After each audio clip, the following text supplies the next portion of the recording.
नमस्कार, DD news में आपका स्वागत है। मैं हूं चंद्रशेखर जोशी और आइए सबसे पहले आपको दिखाते हैं इस वक्त की हेडलाइंस। अमेरिका दौरे पर गए पीएम मोदी क्वाड शिखर सम्मेलन में हुए शामिल। सम्मेलन में राष्ट्रपति जो बाइडेन सहित ऑस्ट्रेलिया के प्रधानमंत्री एंथनी एल्बनीज और जापान के प्रधानमंत्री किशिदा फुमियो सम्मेलन में हुए शामिल। पीएम मोदी ने कहा, क्वाड का मिलकर साथ चलना पूरी मानवता के लिए आवश्यक। व्यापक वैश्विक रणनीतिक साझेदारी को और आगे बढ़ाते हुए पीएम मोदी और राष्ट्रपति जो बाइडेन ने की द्विपक्षीय वार्ता। बातचीत आपसी हितों से जुड़े क्षेत्रों में द्विपक्षीय साझेदारी को और गहरा करने पर रही केंद्रित। दोनों नेताओं ने इंडो पैसिफिक क्षेत्र सहित वैश्विक और क्षेत्रीय मुद्दों पर विचारों का किया आदान प्रदान। प्रधानमंत्री नरेंद्र मोदी 3 दिवसीय यात्रा पर पहुंचे अमेरिका। फिलाडेल्फिया हवाई अड्डे पर पीएम का गर्मजोशी से स्वागत। भारतीय समुदाय के लोगों ने पीएम मोदी का किया भव्य स्वागत।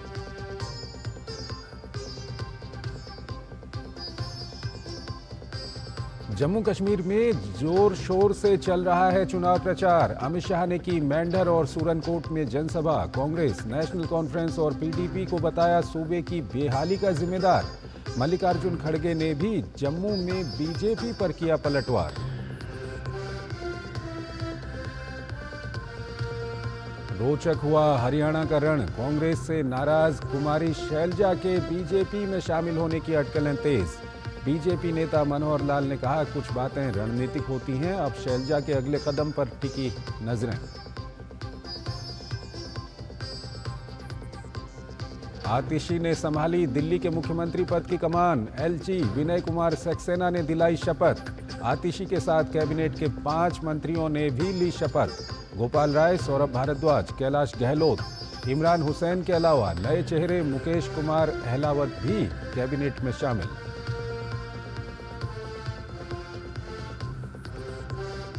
श्रीलंका में राष्ट्रपति चुनाव के लिए मतदान खत्म। वोटों की गिनती जारी। कल होने वाले नतीजों पर भारत समेत विश्व की नजर। रानिल विक्रमसिंघे, साजिद प्रेमदासा, अनुराग कुमारा दिसानायके और नमन राजपक्षे चुनावी मैदान में। और तीसरे दिन का खेल खत्म। भारत के 515 रन के लक्ष्य का पीछा करते हुए बांग्लादेश ने 4 विकेट पर बनाए 158 रन। भारत पहला टेस्ट अपने नाम करने से सिर्फ 6 विकेट दूर।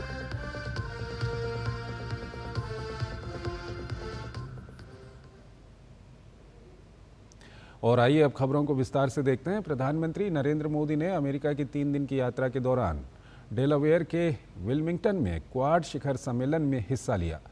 क्वाड 4 प्रमुख देशों का संगठन है जिसमें अमेरिका, भारत, ऑस्ट्रेलिया और जापान शामिल हैं।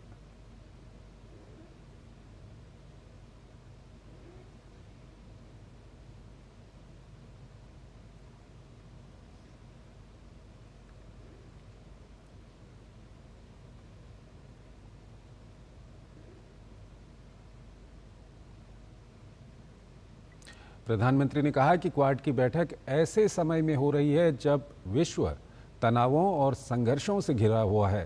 पीएम ने कहा कि क्वाड का मिलकर साथ चलना पूरी मानवता के लिए जरूरी है। हमारी बैठक ऐसे समय हो रही है जब विश्व तनावों और संघर्षों से घिरा हुआ है। ऐसे में साझा डेमोक्रेटिक वैल्यूज के आधार पर क्वाड का मिलकर साथ चलना पूरी मानवता के लिए बहुत ही महत्वपूर्ण है। हम किसी के खिलाफ नहीं हैं। हम सभी एक रूल्स बेस्ड इंटरनेशनल ऑर्डर, संप्रभुता और क्षेत्रीय अखंडता के सम्मान और सभी मसलों के शांतिपूर्ण ढंग से हल निकालने का समर्थन करते हैं। पीएम ने खुले, मुक्त, समावेशी और समावेशी हिंद प्रशांत क्षेत्र को क्वाड की साझा प्राथमिकता बताया। फ्री, ओपन, इंक्लूसिव और प्रॉस्परस इंडो पैसिफिक हमारी साझा प्राथमिकता और साझा प्रतिबद्धता है। हमने मिलकर health security, critical and emerging technologies, climate change, capacity building जैसे क्षेत्रों में कई सकारात्मक और समावेशी इनिशिएटिव लिए हैं। हमारा मैसेज साफ है, Quad is here to stay, to assist, to partner and to complement. The Quad survive beyond the election in November? What survive?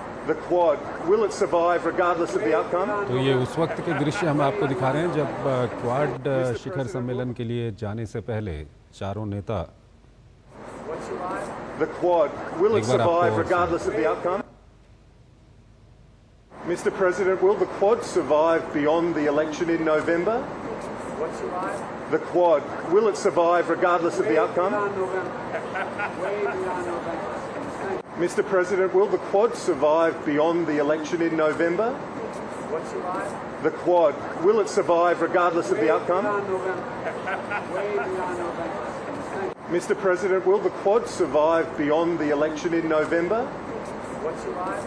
The Quad, will it survive regardless of the outcome? Beyond November. Way beyond November. Mr. President, will the Quad survive beyond the election in November? What survive? The Quad, will it survive regardless of the outcome? Beyond November. Way beyond November. Mr. President, will the Quad survive beyond the election in November? What survive?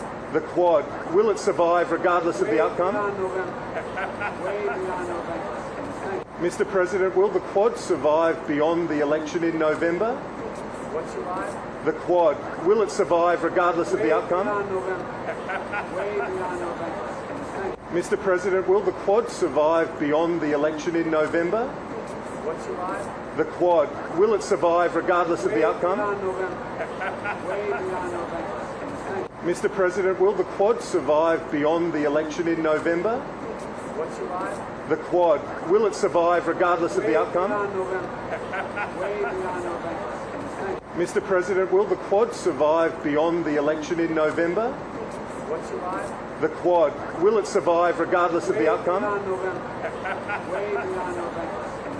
Mr. President, will the Quad survive beyond the election in November? What survive? तो काफ़ी महत्वपूर्ण है ये दृश्य हम आपको दिखा रहे हैं जिसमें एक पत्रकार के द्वारा अमेरिकी राष्ट्रपति से पूछा गया कि नवंबर के बाद भी क्या क्वाड रहेगा।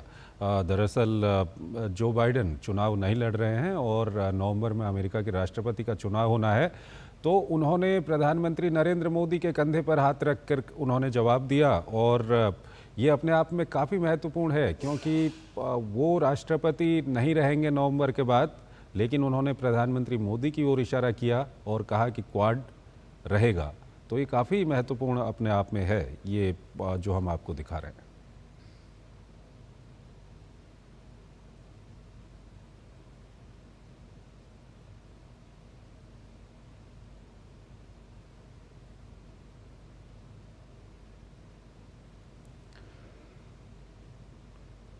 दरअसल क्वाड शिखर सम्मेलन से पहले जब चारों नेता वहाँ पर मिले थे बैठक के लिए अंदर जाने से पहले, तब वहाँ पर चारों नेता एक साथ थे और उसी वक्त पर ये सवाल पूछा गया था और ये काफ़ी महत्वपूर्ण है कि प्रधानमंत्री मोदी की ओर इशारा करके जो बाइडेन ने क्वाड नवंबर के बाद रहेगा या नहीं रहेगा इसका जवाब दिया, तो ये काफ़ी महत्वपूर्ण है।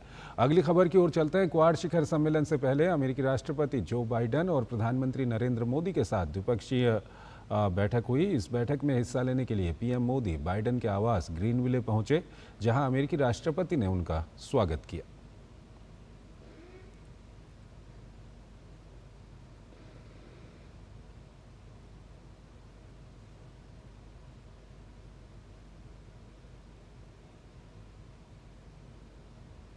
व्यापक वैश्विक रणनीतिक साझेदारी को और आगे बढ़ाते हुए प्रधानमंत्री नरेंद्र मोदी और राष्ट्रपति जो बाइडेन ने विल्मिंगटन, डेलावेयर में द्विपक्षीय वार्ता की। राष्ट्रपति बाइडेन ने अपने निवास पर प्रधानमंत्री नरेंद्र मोदी की मेजबानी की। दोनों नेताओं के बीच बातचीत आपसी हितों से जुड़े क्षेत्रों में द्विपक्षीय साझेदारी को और गहरा और केंद्रित करने पर रही। नेताओं ने इंडो पैसिफिक क्षेत्र और वैश्विक व क्षेत्रीय मुद्दों पर विचारों का आदान प्रदान किया।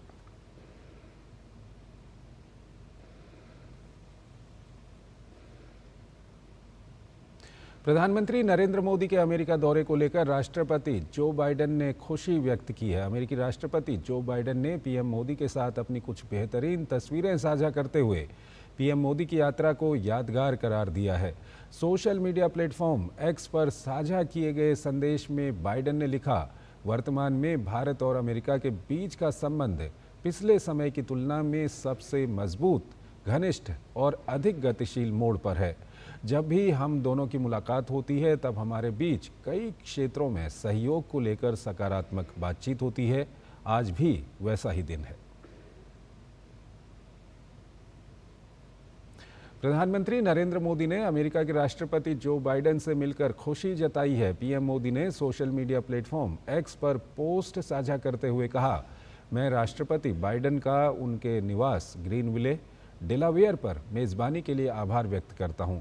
हमारी बातचीत बेहद सार्थक रही।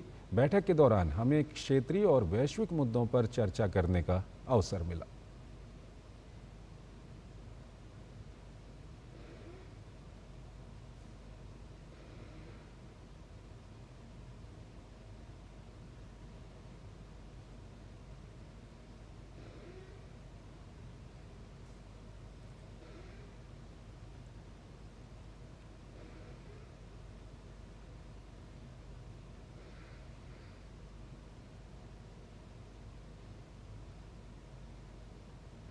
इससे पहले प्रधानमंत्री नरेंद्र मोदी अमेरिका की 3 दिन की यात्रा पर फिलाडेल्फिया पहुंचे। इस दौरान पीएम मोदी अनेक उच्च स्तरीय बैठकों और कार्यक्रमों में शामिल होंगे।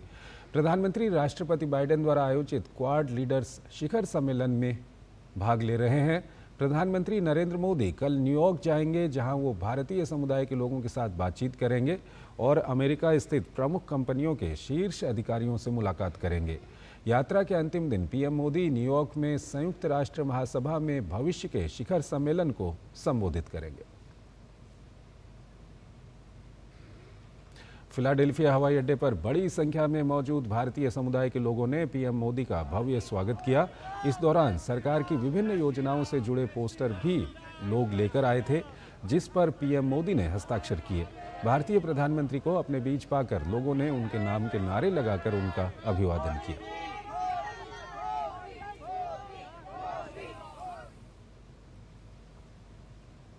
प्रधानमंत्री नरेंद्र मोदी फिलाडेल्फिया में जब होटल पहुंचे तो वहां मौजूद भारतीयों ने उनका भव्य स्वागत किया।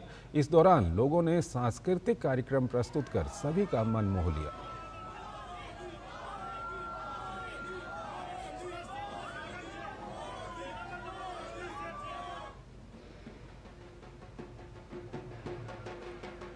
कुछ इस तरह से स्वागत हुआ है प्राइम मिनिस्टर नरेंद्र मोदी का फिलाडेल्फिया में जब वो यहाँ पहुंचे हैं। हम इस बात को जानते हैं कि यूएस के अंदर 4.5 मिलियन की जो आबादी है वो यहाँ रहती है, जो भारतीय समुदाय है। लेकिन यहाँ पे देखिए, दिवाली और नवरात्रि पहले ही आ गई है प्राइम मिनिस्टर मोदी के आगमन के साथ ही इस बार यूएस के अंदर। हम जानते हैं कुछ लोगों से यहाँ पे आप काफी ज्यादा खुश है।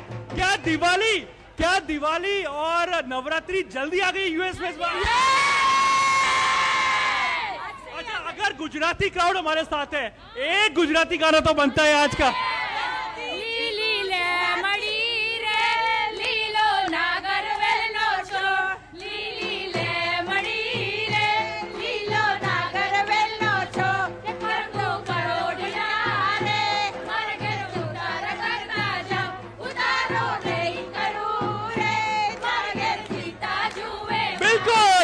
ये तो गुजराती के गरबे हम लोग नवरात्रि में सुनते हैं, लेकिन यूएस वालों के लिए नवरात्रि इस बार जल्दी आ गई। लेकिन एक बार बताइए, पीएम की कौन सी बात आप लोग को अच्छी लगती है? क्या प्राउड कराता है आपको? स्वच्छ भारत, उन्होंने बहुत ही अच्छी सी स्वच्छ भारत का कॉन्सेप्ट किया है। Very nice, I really like it and it's really healthy for the India people too. PM की कौन सी बात अच्छी लगती है? क्यों प्राउड महसूस होता है? कैसी कौन सी बात है आपको? राम मंदिर। Yeah, we were waiting for so long. He has done for India and US. That's the best thing that he has done. He is amazing. He has done so much. Super proud of it. तो जाहिर सी बात है prime minister Modi का एक बहुत ही बेहद खास अंदाज में स्वागत किया गया और यूएस वासियों के लिए दिवाली, नवरात्रि और त्योहारी मौसम इस बार जल्दी आ गया क्योंकि प्राइम मिनिस्टर मोदी इस समय पर यूएस के यात्रा पर है। कैमरा पर्सन कुलदीप के साथ Arun Sharma, DD news, Philadelphia. PM Modi रविवार को न्यूयॉर्क शहर में मोदी एंड यूएस कार्यक्रम को संबोधित करेंगे। पीएम मोदी ने सोशल मीडिया साइट एक्स पर लिखा, भारतीय समुदाय ने अमेरिका में अपनी अलग पहचान बनाई है और विभिन्न क्षेत्रों में सकारात्मक प्रभाव डाला है। उनसे बातचीत करना हमेशा खुशी देता है। रविवार 22 सितंबर को भारतीय समय के अनुसार रात करीब 9:30 बजे मैं न्यूयॉर्क शहर में मोदी एंड यूएस कार्यक्रम को संबोधित करूंगा। आइए उन गहरे संबंधों का जश्न मनाएं जो हमारे देशों को जोड़ते हैं।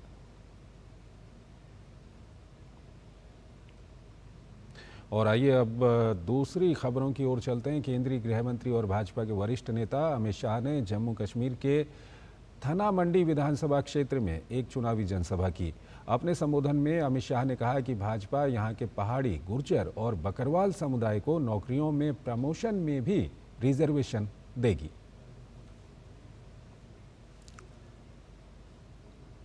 आपको नौकरी में आरक्षण मिला है, हम प्रमोशन में भी रिजर्वेशन देंगे, प्रमोशन में भी रिजर्वेशन। आप तो संतुष्ट हो कि हमारे बच्चों को नौकरी मिल जाएगी क्लास 1 की। अरे क्लास 1 सी नौकरी से कुछ नहीं होता। इतने सालों से अन्याय हुआ है, जब तक पहाड़ी गुर्जर का बच्चा चीफ सेक्रेटरी डीजीपी नहीं बनता तब तक आपका अन्याय दूर नहीं। और ये प्रमोशन के अंदर रिजर्वेशन देंगे तो पहाड़ी बच्चे भी, गुर्जर बच्चे भी, बकरवालों के बच्चे भी चीफ सेक्रेटरी और डीजीपी बन पाएंगे। केंद्रीय गृह मंत्री और वरिष्ठ भाजपा नेता अमित शाह ने जम्मू कश्मीर के राजौरी में भी चुनावी रैली की। इस दौरान जनसभा को संबोधित करते हुए उन्होंने कहा कि कांग्रेस, नेशनल कॉन्फ्रेंस और पीडीपी ने राज्य के लोगों को अधिकारों से वंचित रखा। वहीं धारा 370 के मुद्दे पर बोलते हुए अमित शाह ने कहा कि कोई भी पार्टी धारा 370 को वापस नहीं ला सकती। कांग्रेस पार्टी, एनसी और पीडीपी ने सालों के लिए यहां के लोगों के अधिकार छीने, लोकतंत्र से दूर रखा। हमारा ये राजौरी, पुंछ पहाड़ी एरिया क्यों अब तक विकास से महरूम रह गया? कौन जिम्मेदार है? ये पीडीपी और कांग्रेस और एनसी जिम्मेदार है। पाकिस्तान के रक्षा मंत्री कहते हैं कि वो नेशनल कॉन्फ्रेंस और कांग्रेस के साथ है, धारा 370 वापिस निकाल देना चाहते हैं। भाइयों बहनों, क्योंकि एनसी ने अपने एजेंडा में रखा है। मैं यहां से अब्दुल्ला परिवार को कहकर जाता हूं, उल्टा लटक कर सीधा हो जाओ, धारा 370 अब नहीं है। कांग्रेस अध्यक्ष मल्लिकार्जुन खड़गे ने भी जम्मू में प्रचार किया। एक प्रेस कॉन्फ्रेंस में अपनी पार्टी के उम्मीदवार ताराचंद के समर्थन में चुनाव प्रचार करने के लिए जम्मू पहुंचे खड़गे ने यहां एक प्रेस कॉन्फ्रेंस की और बीजेपी पर पलटवार किया। खड़गे ने यहां एक बार फिर मैनिफेस्टो में किए गए वादों को दोहराया। जम्मू कश्मीर को स्टेटहुड दिलाने के लिए हमारी पूरी कोशिश रहेगी। हर परिवार को 25 लाख का हेल्थ बीमा हम देंगे। हर महीने 3,000 रुपए देने का हमारा वायदा है। 1 लाख नौकरी हम इमीडिएटली इसको देंगे, नोटिफाई करेंगे। जम्मू कश्मीर में चुनावी रैली को संबोधित करने के बाद मीडिया से बात करते हुए नेशनल कॉन्फ्रेंस के उपाध्यक्ष उमर अब्दुल्ला ने कहा, लोग मौजूदा हालात से परेशान हैं। लोग अपने रोजमर्रा के मुद्दों का समाधान चाहते हैं, इसलिए वो न केवल यहां सार्वजनिक बैठकों में भाग ले रहे हैं बल्कि 25 तारीख को मतदान करके वो अपनी आवाज भी बुलंद करेंगे। लोग मौजूदा हालात से परेशान हैं, लोग चाहते हैं कि इस परेशानी का कोई इलाज, जो रोजमर्रा के इनके मसले हैं, चाहे बिजली को लेके, पानी को लेके, बच्चों के प्लेग्राउंड को लेके, यहाँ सड़क की बात को, इन सब चीजों का भी लोगों को एक हल चाहिए। और इसलिए वो यहाँ न सिर्फ जलसों में हिस्सा ले रहे हैं, लेकिन इंशाल्लाह 25 तारीख को जब वोट डालना होगा तो वोट भी अपना इस्तेमाल करके अपनी आवाज बुलंद करेंगे। हरियाणा कांग्रेस की दिग्गज नेता कुमारी शैलजा कांग्रेस आलाकमान से नाराज हैं। ये बात तो दुनिया के सामने आ चुकी है, तो क्या कुमारी शैलजा बीजेपी में शामिल हो सकती हैं? पूर्व मुख्यमंत्री और हरियाणा के दिग्गज बीजेपी नेता मनोहर लाल इसका जवाब संकेतों में दे रहे हैं। पहले तो उन्होंने कहा कि इस तरह की संभावनाओं से इनकार नहीं किया जा सकता, सही समय आने पर आपको सब कुछ पता चल जाएगा। फिर अब ताज़ा बयान ये आया है कि कुछ बातें रणनीतिक होती हैं, उसे रणनीतिक ही रहने दें। आपको दोनों बयान हम सुनाते हैं। में आ रहा है कि मनोहर लाल जी कुछ दिनों में बड़ा धमाका करने जा रहे हैं। आप देखिए, कुछ बातें रणनीति की होती है, अंदर रहने दो। शैलजा जी आ रही बीजेपी में, कुछ बातें रणनीति की होती है, अंदर रहने दो। हरियाणा में कांग्रेसी नेताओं की वीडियो बड़ी वायरल हो रही है, सब मैंने बता दिया, एक एक करके उल्लेख किया है, जनता को बताने की जरूरत है। आखिर कुमारी शैलजा को लेकर अटकलों का दौर क्यों चल रहा है? इसके पीछे सबसे बड़ी वजह राजनीतिक आकांक्षा है। हरियाणा की सियासत में अपना रसूख और बढ़ाने के इरादे से शैलजा विधानसभा चुनाव लड़ना चाहती थीं। यह इच्छा उन्होंने सार्वजनिक रूप से जाहिर भी कर दी, जिसके बाद हुड्डा खेमे की बेचैनी बढ़ गई। सभी जानते हैं कि हुड्डा और कुमारी शैलजा में 36 का आंकड़ा है, और ये भी जानते हैं कि हुड्डा परिवार के आगे आलाकमान नतमस्तक है। वैसे शैलजा अभी सिरसा से लोकसभा की सांसद हैं, लिहाजा कांग्रेस आलाकमान ने उन्हें विधानसभा का टिकट नहीं दिया। इसके बाद से ही शैलजा अपनी पार्टी से खींची नजर आ रही हैं। इस नाजुक हालात में उन्हें पार्टी के भीतर अपमानजनक बयान का भी सामना करना पड़ा। अब हालात ये हैं कि शैलजा चुनाव प्रचार से बिल्कुल गायब हो गई हैं। कांग्रेस नेता कुमारी शैलजा के कथित अपमान पर आजाद समाज पार्टी के अध्यक्ष और सांसद चंद्रशेखर आजाद ने भी प्रतिक्रिया दी है। भाई, एक आदमी कितनी बार अपमानित होगा, आप मुझे बताइए, जिसने इतने लंबे समय तक पार्टी की सेवा की हो, और आज उसको जो है जिस तरह से उसे अपमानित करने का काम किया। हमें शर्म के साथ कहना पड़ रहा है कि एक तरफ तो साइडलाइन कर दिया गया है, दूसरी तरफ उनकी पूरी मेहनत पे भी, और जिस तरह की टिप्पणियां जो लोग सरकार में सपना देख रहे हैं आने का, वो लोग कर रहे हैं। ये समझना चाहिए कि उनके भी घर में बहन बेटी है। इतना अहंकार नहीं होना चाहिए, और समाज सब देख रहा है। ऐसा ना हो ऐसी बाजी पलटी जाए कि आपकी आंखें जिस दिन 8 तारीख को खुले तो आपको ऐसा। और सेंटर के जो उनकी लीडरशिप बिल्कुल चुप है, ये भी इस बात का उदाहरण है कि सब कुछ मिले जुले तरीके से हो रहा है। तो हमारे लोगों को सावधान रहना है। जो लोग आज उन पार्टियों में हमारे समाज के नेता उन्हीं की इज्जत नहीं करते, तो हमारे समाज की क्या इज्जत करेंगे, ये भी समझने का विषय है। रक्षा मंत्री और भाजपा के वरिष्ठ नेता राजनाथ सिंह ने झारखंड के चतरा में भाजपा की परिवर्तन यात्रा को हरी झंडी दिखाई। इस दौरान अपने संबोधन में राजनाथ सिंह झारखंड के मुख्यमंत्री हेमंत सोरेन पर जमकर बरसे। राजनाथ ने कहा कि भ्रष्टाचार में लिप्त हेमंत सोरेन ने भारत की स्वस्थ लोकतांत्रिक प्रथाओं के साथ खिलवाड़ किया है। झारखंड राज्य में विकास की अपार संभावनाएं हैं, इसमें कहीं दो मत नहीं है। श्री बाबूलाल जी मरांडी यहाँ के मुख्यमंत्री रहे, श्री अर्जुन मुंडा यहाँ के मुख्यमंत्री रहे, श्री रघुवर दास जी यहाँ के मुख्यमंत्री रहे, लेकिन जितना पर्याप्त समय इन लोगों को झारखंड राज्य के विकास के लिए मिलना चाहिए था, बहनों भाइयों, वह समय इन्हें नहीं मिल पाया। लेकिन मैं दावे के साथ कह सकता हूं, चाहे हमारे बाबूलाल जी मरांडी हो, चाहे हमारे अर्जुन मुंडा हो, चाहे रघुवर दास हो, झारखंड ही नहीं हिंदुस्तान का कोई व्यक्ति उंगली उठाकर नहीं कह सकता कि हमारे तीनों नेताओं के दामन पर कोई भ्रष्टाचार की दाग लगी हुई हो। आम आदमी पार्टी की नेता आतिशी ने दिल्ली के मुख्यमंत्री पद की शपथ ली। राजनिवास में दिल्ली के उपराज्यपाल विनय कुमार सक्सेना ने उन्हें पद और गोपनीयता की शपथ दिलाई। आतिशी के नेतृत्व वाली दिल्ली सरकार में आम आदमी पार्टी के वरिष्ठ नेता गोपाल राय, मुकेश अहलावत, इमरान हुसैन, सौरभ भारद्वाज, कैलाश गहलोत ने मंत्री पद की शपथ ली। आतिशी के मंत्रिमंडल में मुकेश अहलावत नया नाम है। बाकी 4 केजरीवाल सरकार में भी मंत्री रह चुके हैं। शपथ लेने के बाद आतिशी तीसरी महिला मुख्यमंत्री बन गई हैं। आतिशी से पहले स्वर्गीय सुषमा स्वराज और शीला दीक्षित मुख्यमंत्री रह चुकी हैं। गौरतलब है कि अरविंद केजरीवाल को दिल्ली की कथित शराब घोटाला मामले में हाल ही में सुप्रीम कोर्ट ने जमानत दी थी, लेकिन जमानत के दौरान केजरीवाल पर कई प्रतिबंध भी लगाए गए थे, जैसे कि वो मुख्यमंत्री ऑफिस नहीं जा सकते हैं, किसी फाइल पर साइन नहीं कर सकते हैं, केस से संबंधित गवाहों को प्रभावित नहीं कर सकते हैं, केस के बारे में कोई टिप्पणी नहीं कर सकते हैं। दिल्ली में अगले साल विधानसभा के चुनाव होने हैं। ऐसे में केजरीवाल ने मुख्यमंत्री पद से इस्तीफा देकर आतिशी को मुख्यमंत्री बनाकर एक नया दांव चला है। तो आप नेता आतिशी ने शनिवार को दिल्ली के मुख्यमंत्री पद की शपथ ली। आतिशी के साथ ही उनकी सरकार के 5 कैबिनेट मंत्रियों ने भी शपथ ली, जिसके बाद अब आतिशी कैबिनेट में विभागों का भी बंटवारा हो गया है। दिल्ली के मुख्यमंत्री आतिशी ने अपने पास 13 विभाग रखे हैं, जबकि कैबिनेट मंत्री सौरभ भारद्वाज को 8 विभागों की जिम्मेदारी दी गई है। वहीं गोपाल राय को 3 और कैलाश गहलोत को 5 और इमरान हुसैन को 2 विभाग दिए गए।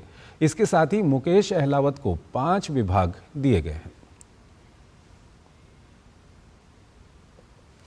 भाजपा नेता अनुराग ठाकुर ने राहुल गांधी और कांग्रेस पर देश विरोधी एजेंडा चलाने का आरोप लगाया। अनुराग ठाकुर ने कहा कि राहुल गांधी और कांग्रेस विदेश में भारत की छवि को धूमिल करने का प्रयास करते हैं। उन्होंने कहा कि राहुल गांधी और कांग्रेस की भाषा पाकिस्तान के रक्षा मंत्री के समान है। राहुल गांधी जी की भाषा, कांग्रेस के नेताओं की भाषा और पाकिस्तान के रक्षा मंत्री की भाषा, ये सुर सब इकट्ठे मिलते हैं। इनके इरादे एक जैसे दिखते हैं। जो भारत विरोधी टुकड़े टुकड़े गैंग का समर्थन पाते हैं, अपनी पार्टी में शामिल कराते हैं और विदेशों में जाकर भी भारत विरोधी ताकतों से मिलने का काम करते हैं। आज भारत के लोग राहुल गांधी जी और कांग्रेस से सवाल पूछते हैं, ऐसी कौन सी मजबूरी है कि भारत का विरोध और भारत के प्रधानमंत्री का विरोध करना जरूरी है? ऐसी कौन सी मजबूरी है कि राष्ट्र विरोधी ताकतों से सुर मिलाना जरूरी है? ऐसी कौन सी मजबूरी है कि मोदी जी की विदेश यात्रा में जब बार बार जाकर भारत का नाम ऊंचा होता है, वो भारत के नाम को बदनाम करने के लिए विरोध कराने का काम भी कांग्रेस का इकोसिस्टम करे। पूरे देश को एक सूत्र में बांधने के उद्देश्य से शुरू किए गए अभियान एक भारत श्रेष्ठ भारत के तहत देश भर में विभिन्न कार्यक्रम आयोजित किए जा रहे हैं। इसी कार्यक्रम के तहत नई दिल्ली के तालकटोरा स्टेडियम में north east students festival my home India का आयोजन किया गया, जिसमें केंद्रीय संसदीय कार्य मंत्री किरण रिजिजू ने शिरकत की। कार्यक्रम में पूर्वोत्तर भारत के सभी राज्यों से विद्यार्थी भाग ले रहे हैं। फेस्टिवल में विभिन्न छात्र समूहों द्वारा रंगारंग कार्यक्रम प्रस्तुत किए गए। कार्यक्रम को संबोधित करते हुए किरण रिजिजू ने कहा, मोदी सरकार लगातार पूर्वोत्तर राज्यों की उन्नति और प्रगति के लिए प्रयासरत है, जिसके फलस्वरूप पूर्वोत्तर में बड़ा बदलाव देखने को मिल रहा है।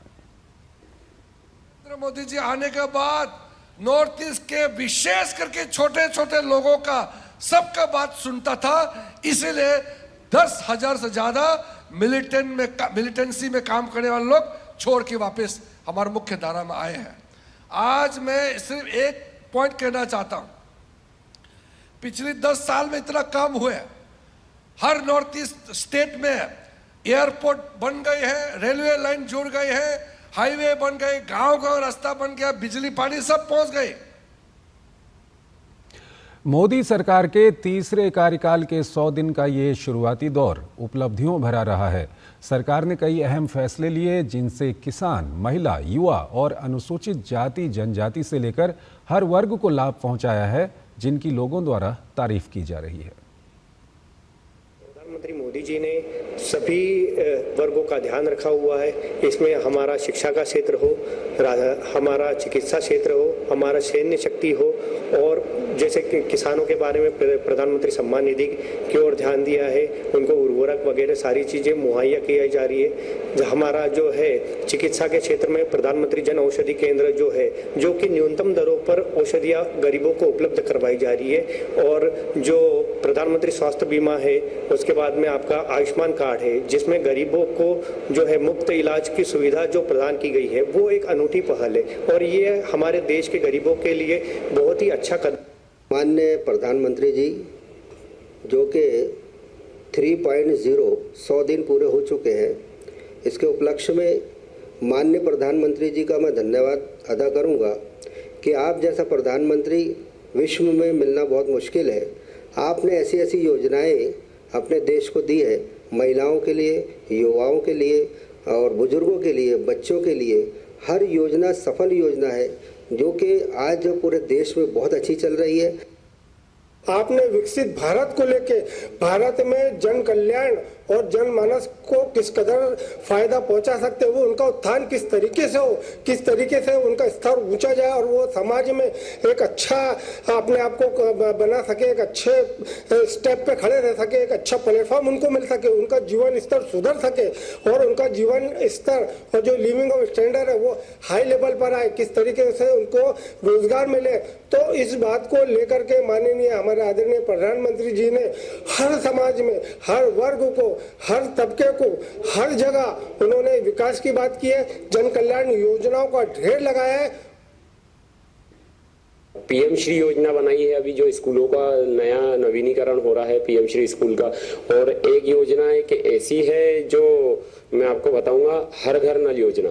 और हर घर नल योजना में मुझे बहुत स्वाभिमान होता है कि मैं बुरहानपुर जिले का निवासी हूँ और पूरे भारतवर्ष में हर घर नल योजना भारत की सर्वप्रथम जिला कहलाने वाला बुरहानपुर जिला है। किन शब्दों में कहे और कितना अपार धन्यवाद हम दे। हमारी आने वाली पीढ़ियां भी अगर निरंतर प्रतिदिन 365 दिन भी अगर वो धन्यवाद की माला लेकर भी रटेगी ना, तो उनका धन्यवाद पूर्ण नहीं होगा।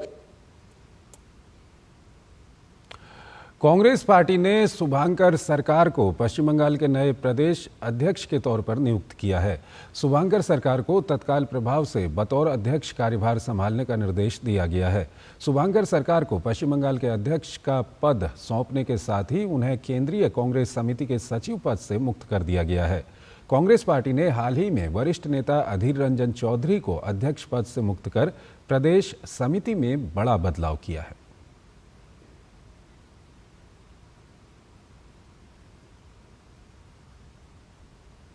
यूपी में रामपुर की जौहर यूनिवर्सिटी में सफाई मशीन बरामदगी मामले में इलाहाबाद हाईकोर्ट ने आजम खान को बड़ा झटका दिया है। हाईकोर्ट ने आजम खान की जमानत याचिका को खारिज कर दिया है। इसके साथ ही आजम खान के बेटे अब्दुल्ला आजम और उनके सहयोगी अजहर खान की भी जमानत अर्जी को कोर्ट ने नामंजूर कर दिया। बीती 2 सितंबर को इस मामले की सुनवाई पूरी होने के बाद कोर्ट ने अपना फैसला सुरक्षित रखा था। ये मामला 2022 का है, जब रामपुर के कोतवाली थाने में सफाई मशीन चोरी का केस दर्ज किया गया था। पुलिस ने जांच के बाद जौहर यूनिवर्सिटी से सफाई मशीन बरामद की थी, जिसके बाद ये मामला तूल पकड़ गया था। आजम खान, उनके बेटे अब्दुल्ला आजम और सहयोगी अजहर खान पर इस मामले में गंभीर आरोप लगाए गए थे। हिमाचल प्रदेश में मस्जिद विवाद के बीच आज सिरमौर जिले के शिलाई में हिंदू संगठन और स्थानीय लोग सड़कों पर उतर आए। प्रदर्शनकारियों ने शिमला के संजौली में हुए पुलिस लाठीचार्ज पर कार्रवाई, प्रवासियों का वेरिफिकेशन और वक्फ बोर्ड को खत्म करने की मांग की। प्रदर्शनकारियों का कहना है कि वक्फ बोर्ड जगह जगह सरकारी जमीन पर अवैध कब्जा कर रहा है, इसलिए इसे भंग किया जाना चाहिए। इसके साथ ही बाहरी राज्यों से आ रहे लोगों का वेरिफिकेशन भी होना चाहिए। हिमाचल में बाहरी राज्यों के प्रवासियों को लेकर लोगों की नाराजगी बढ़ती जा रही है। समुदाय विशेष की बढ़ती संख्या और बाहरी राज्यों से हिमाचल में उनके प्रवेश को लेकर लोग वेंडर पॉलिसी बनाने की सरकार से मांग कर रहे हैं और इस मांग को लेकर प्रदेश के अलग अलग जिलों में विरोध प्रदर्शनों का दौर जारी है। ये रिपोर्ट देखिए। मस्जिद विवाद और बाहरी तत्वों के हिमाचल में दाखिल होने को लेकर प्रदेश में विवाद थमने का नाम नहीं ले रहा है। हिमाचल के जिला सिरमौर के शिलाई में स्थानीय लोगों और कारोबारियों ने बाहरी राज्यों से आने वाले प्रवासियों के विरोध में प्रदर्शन किया और सरकार से इस मामले में कार्रवाई की मांग की। लोगों ने नाराजगी जताते हुए प्रदेश सरकार और केंद्र सरकार से तुरंत इस मामले में दखल देकर इसमें कार्रवाई करने की मांग उठाई है। हिमाचल को बचाने के लिए सब लोग आगे आए। यहाँ पे राजनीति को किनारा रख के हम सब अपने जमीन, जन जंगल जमीन की रक्षा करें, अन्यथा आने वाले समय में देश बांग्लादेश की तर्ज पे ना चले जाएं। इसलिए हम अपना क्षेत्र, अपना धर्म, अपना प्रदेश बचाएंगे। उधर कांगड़ा के धर्मशाला में भी इस मांग को लेकर व्यापार मंडल ने आज बाजार बंद रखे और रोष रैली निकाली।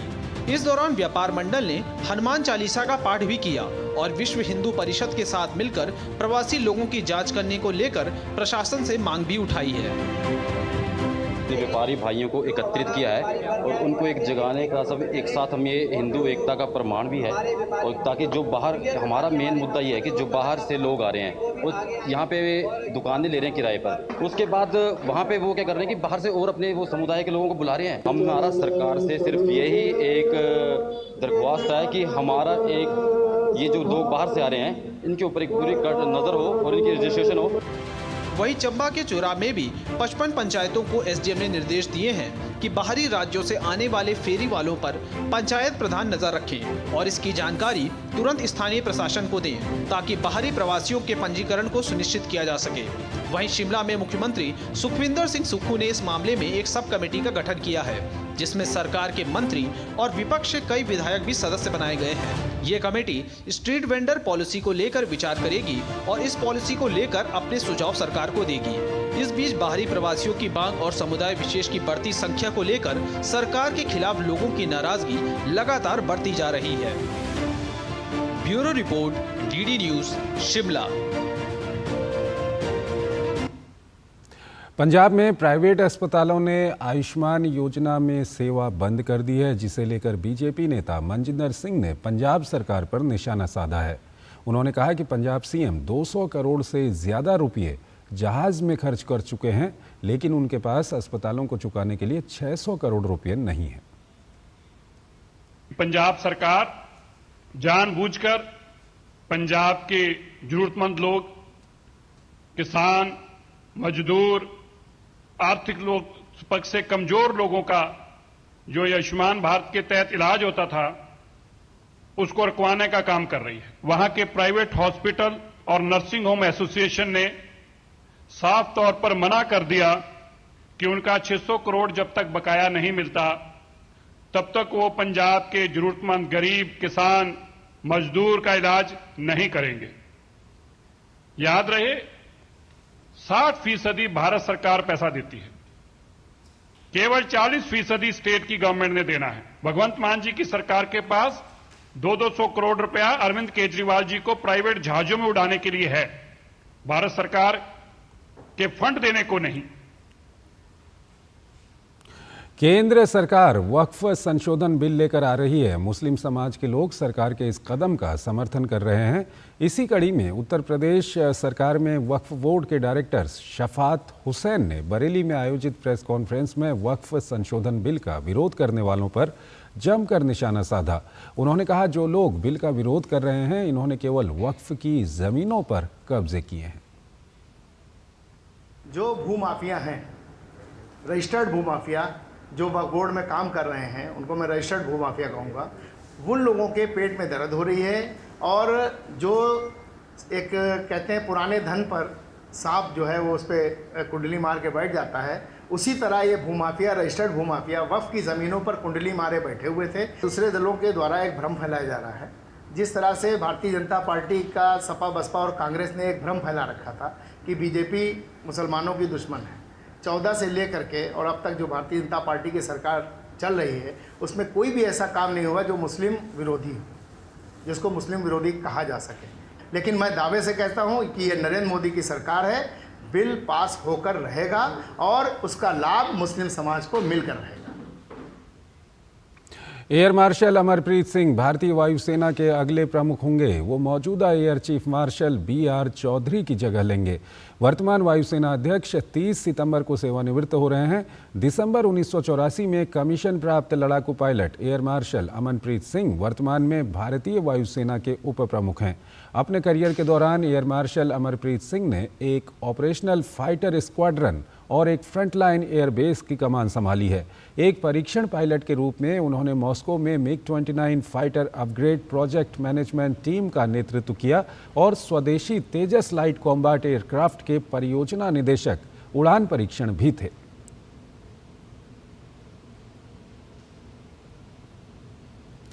केंद्रीय वाणिज्य और उद्योग मंत्री पीयूष गोयल ने अपनी 2 दिवसीय लाओस यात्रा के अंतिम दिन 12वीं पूर्वी एशिया शिखर सम्मेलन आर्थिक मंत्रियों की बैठक में भाग लिया।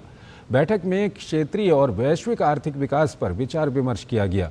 बैठक में विभिन्न देशों के बीच निष्पक्ष व्यापार और विवादों के प्रभावी निस्तारण के लिए विश्व व्यापार संगठन में सुधारों की आवश्यकता पर जोर दिया गया। पूर्वी एशिया शिखर सम्मेलन आर्थिक मंत्रियों की बैठक के बाद केंद्रीय वाणिज्य और उद्योग मंत्री पीयूष गोयल ने आसियान महासचिव डॉक्टर काओ किम हॉर्न के साथ बैठक की। इस मुलाकात में आसियान भारत माल व्यापार समझौते यानी कि AITI-GA को और सुदृढ़ करने सहित भारत व आसियान के बीच सहयोग बढ़ाने के तरीकों पर विचार विमर्श किया गया।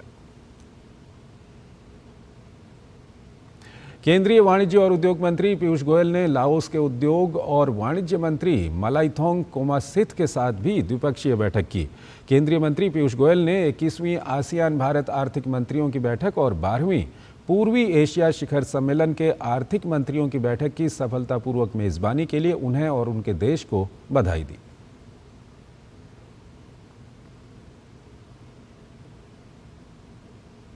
आसियान महासचिव डॉक्टर काओ किम हॉर्न के साथ की बैठक लाओस के उद्योग और वाणिज्य मंत्री से भी मुलाकात की। और आइए अब अगली खबर की ओर चलते हैं। छत्तीसगढ़ के बीजापुर में 8 नक्सलियों ने पुलिस के समक्ष समर्पण कर दिया है। सरेंडर करने वालों में 3 इनामी नक्सली भी शामिल हैं। इनमें से एक नक्सली पर 8 लाख का इनाम घोषित किया गया था। छत्तीसगढ़ सरकार की पुनर्वास एवं आत्मसमर्पण नीति राज्य में चलाए जा रहे नियद नेल्ला नार योजना से प्रभावित होकर नक्सलियों के मुख्यधारा में लौटने पर आधारित है। इस वर्ष अब तक 178 माओवादियों ने पुलिस के समक्ष आत्मसमर्पण किया है, जबकि विभिन्न नक्सली घटनाओं में शामिल 378 नक्सलियों को गिरफ्तार किया गया है।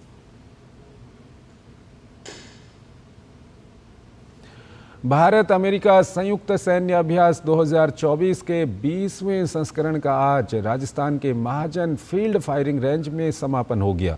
इस संयुक्त सैन्य अभ्यास में दोनों ओर से 600 सैनिकों ने प्रतिभाग किया था। भारतीय सेना की टुकड़ी का प्रतिनिधित्व राजपूत रेजिमेंट की एक बटालियन ने किया, जबकि अमेरिकी सेना की टुकड़ी का प्रतिनिधित्व अलास्का स्थित 11वीं एयरबोर्न डिवीजन की 124 बटालियन के सैनिकों द्वारा किया गया। 12 दिवसीय ये युद्धाभ्यास 9 सितंबर को शुरू हुआ था। साल 2004 से ये युद्धाभ्यास हर साल दोनों देशों के बीच आयोजित किया जाता रहा है। इसका उद्देश्य आतंकवाद विरोधी अभियानों को अंजाम देने के लिए दोनों पक्षों की संयुक्त सैन्य क्षमता को बढ़ाना है। इस युद्धाभ्यास के आयोजन को लेकर दोनों देशों के प्रतिनिधियों ने खुशी जाहिर की और कहा कि भविष्य में वैश्विक शांति बनाए रखने के लिए दोनों देश एक साथ काम करने के लिए तैयार हैं। इस एक्सरसाइज के दौरान दोनों देशों की आर्मीज ने भाग लिया, जिसमें 600 सैनिकों ने हिस्सा लिया। ये एक बहुत ही महत्वपूर्ण एक्सरसाइज रही जो कि UN मैंडेट के अंडर की गई, जिसमें individual skills, platoon level skills, tactics, company level, battalion level तक रिहर्स की गई, ताकि कभी भी ग्लोबली पीस कीपिंग मिशंस में दोनों देश किसी भी समय पर कहीं पर डिप्लॉय होकर इकट्ठे एक अपना अभ्यास कर सके। Anniversary of Exercise Uttabas, which just really celebrates a great partnership between the Indian Army and the American Army. And for us, this has just been a great opportunity to get our soldiers together to exchange both ideas as well as procedure, but then train together as well. Just a great opportunity to exchange ideas and really drive home the partnership between the two of us. विदेशी संस्थागत निवेशक यानी FII ने इस सप्ताह भारतीय share बाजार में 14,064 करोड़ रुपए का निवेश किया है, जिससे भारतीय बाजार में मजबूती बनी है। NSDL के आंकड़ों के अनुसार 1 से 20 सितंबर तक FII निवेश 33,699 करोड़ रुपए रहा है, जिसके चलते इस साल अब तक देश में कुल FII निवेश 76,585 करोड़ रुपए पहुंच गया है। इस साल सितंबर में निवेश की दर सबसे अधिक रही। पिछले साल मार्च में ऐसा देखने को मिला था। विश्लेषकों का मानना है कि FII के निवेश से रुपये की कीमत में 0.4% की वृद्धि हुई है। इससे FII की खरीदारी को और बढ़ावा मिलने की उम्मीद है।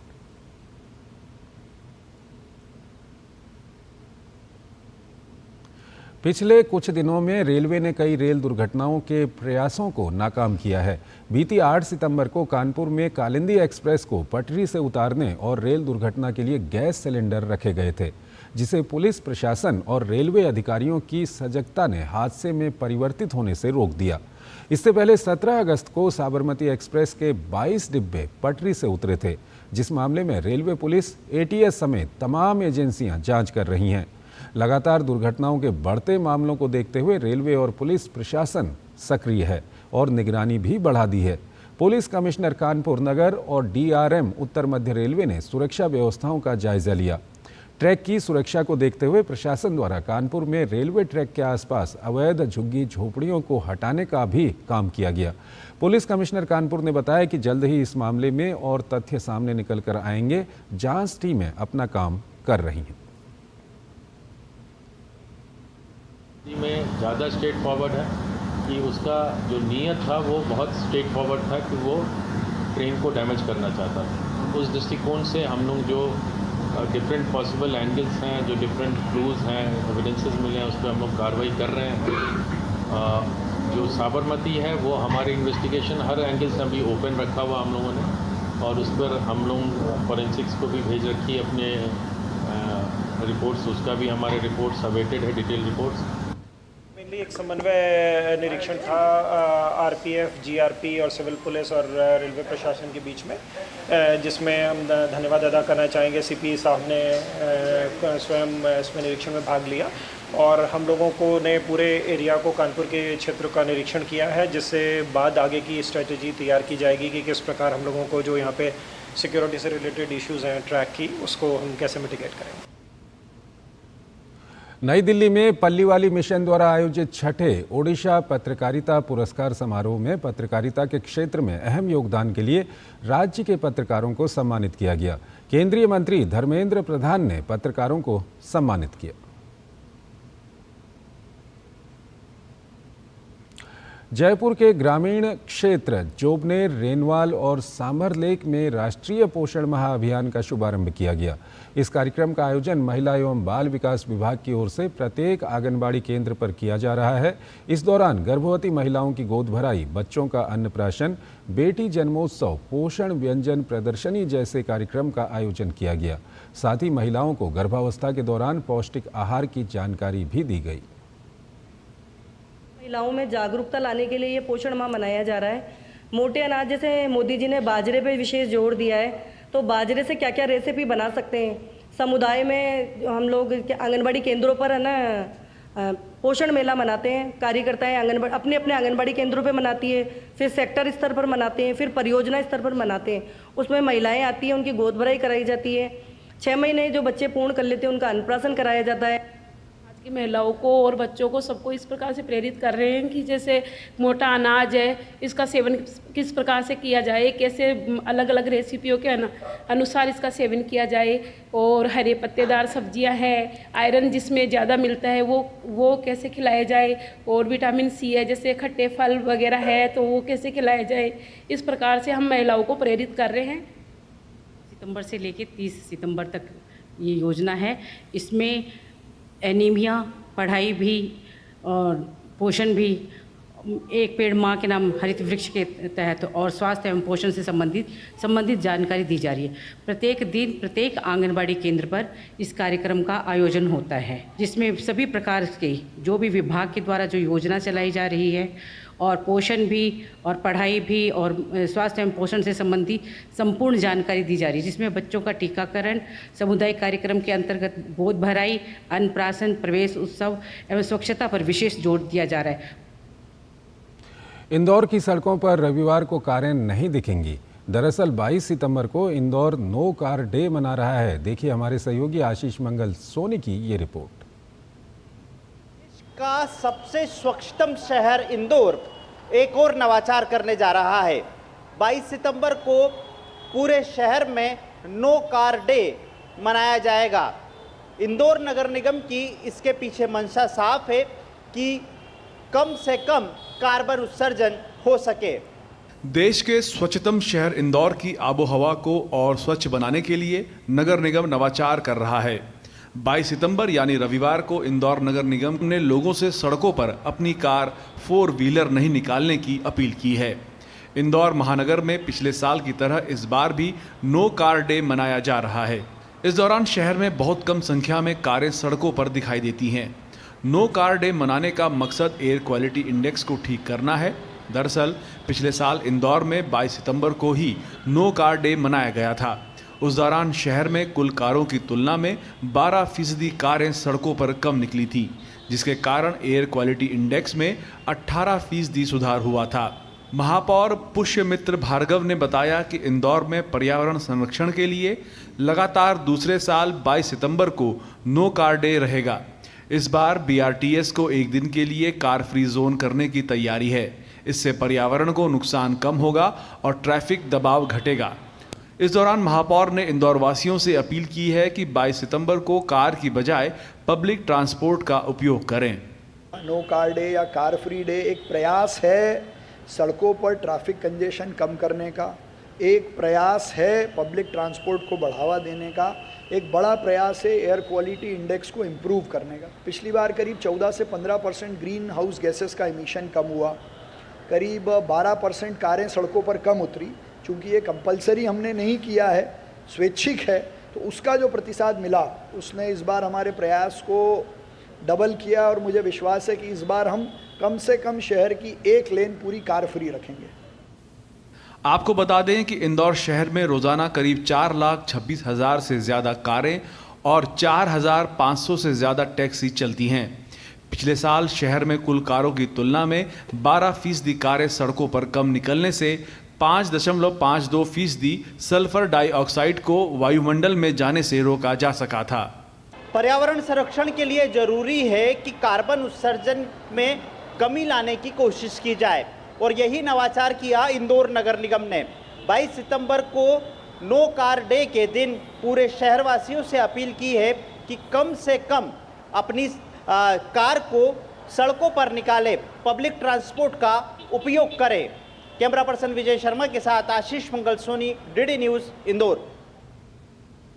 ब्राजील में G20 पर्यटन मंत्री स्तरीय सम्मेलन का आयोजन हुआ। इसमें पर्यटन की स्थिरता को आगे बढ़ाने के लिए नीतियों को बढ़ावा देने पर मंत्री स्तरीय वार्ता हुई। केंद्रीय संस्कृति व पर्यटन मंत्री गजेंद्र सिंह शेखावत ने भी इस वार्ता में भाग लिया। उन्होंने प्रधानमंत्री नरेंद्र मोदी के नेतृत्व में भारत की पर्यटन क्षेत्र में स्थिरता और वैश्विक दृष्टिकोण पर चर्चा की। साथ ही उन्होंने सभी हितधारकों के प्रशिक्षण, कौशल और सांस्कृतिक विरासत के संरक्षण पर जोर दिया।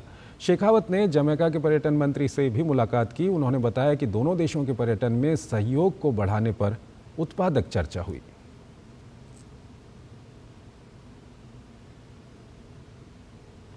श्रीलंका में राष्ट्रपति पद के लिए हुए मतदान के बाद मतगणना चल रही है। इस चुनाव पर भारत समेत दुनिया भर की नज़रें टिकी हुई हैं। श्रीलंका में 90वें राष्ट्रपति चुनाव के लिए आज 13,400 से अधिक मतदान केंद्रों पर मतदान हुआ। 2022 में वित्तीय संकट के कारण दिवालिया होने की कगार पर पहुंचे श्रीलंका में 38 उम्मीदवार चुनावी मैदान में हैं। राष्ट्रपति पद के लिए इस बार निवर्तमान राष्ट्रपति रानिल विक्रमसिंघे, विपक्ष के नेता और SJB उम्मीदवार साजिथ प्रेमदासा, NPP नेता अनुरा कुमारा दिसानायके और SLPP से नमल राजपक्षे चुनावी मैदान में हैं।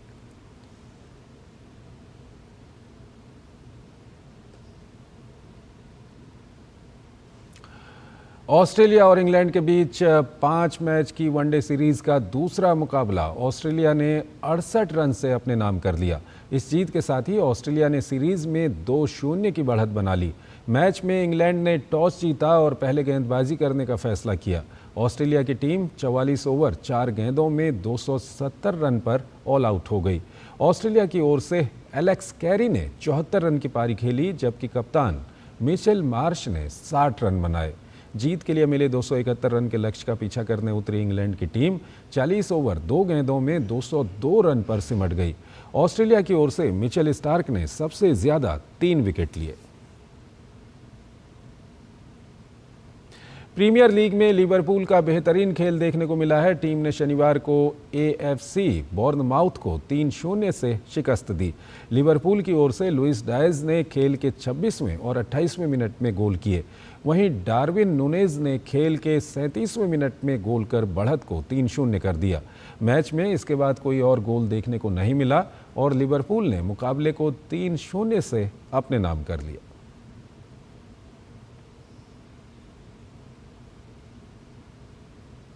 खबरों की दुनिया से जुड़े रहने के लिए अब डीडी न्यूज़ की खबरें और updates YouTube, Facebook, Twitter, Instagram और हमारी वेबसाइट्स पर भी उपलब्ध हैं और आप इन्हें फॉलो और सब्सक्राइब कर सकते हैं। तो इस बुलेटिन में फिलहाल इतना ही। आप बने रहिए डीडी न्यूज़ के साथ। नमस्कार।